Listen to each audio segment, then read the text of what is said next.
So we had Gillian just talk through the first part, right? You have a patient who goes for therapy and they're getting some genetic testing, and that by itself has a complexity. But then in many times, especially going into the future, which I'll talk through in a minute here, these genetic tests then lead to some kind of a therapy. And so today, there are 27 drugs that have been approved by the FDA that have genetic companion diagnostics tied to them. And that is what you could see here on the left. So these are the 27 drugs.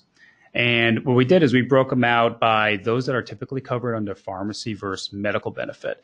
Being that RJ Health's focus is primarily under the medical benefit, we're just going to focus on that top orange box there, which represents the 7 products that would typically fall under the medical benefit.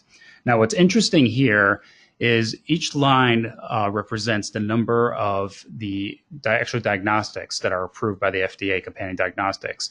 And you can see that there's 35 current FDA-approved products on the market just for these 7 drugs.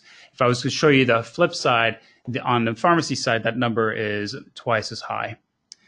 Now, the other piece is that a lot of times the genetic tests are utilized when the drugs are first approved, and it's almost used like a gateway, right, to get approved, and then it's used to dictate when a drug is and is not appropriate as it should be.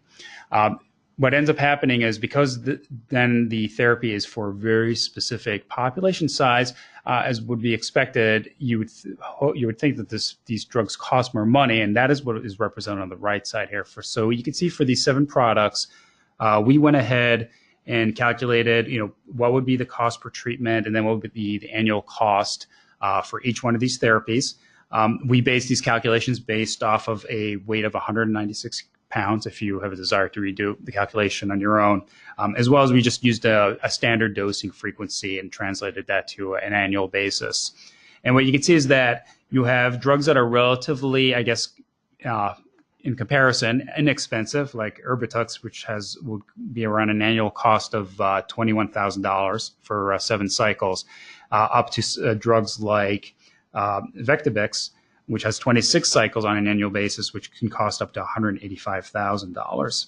So we can see that there is a tie there. This is not always the case with every therapy, but there's definitely a trend here with drugs that are requiring genetic tests having a higher cost per treatment protocol.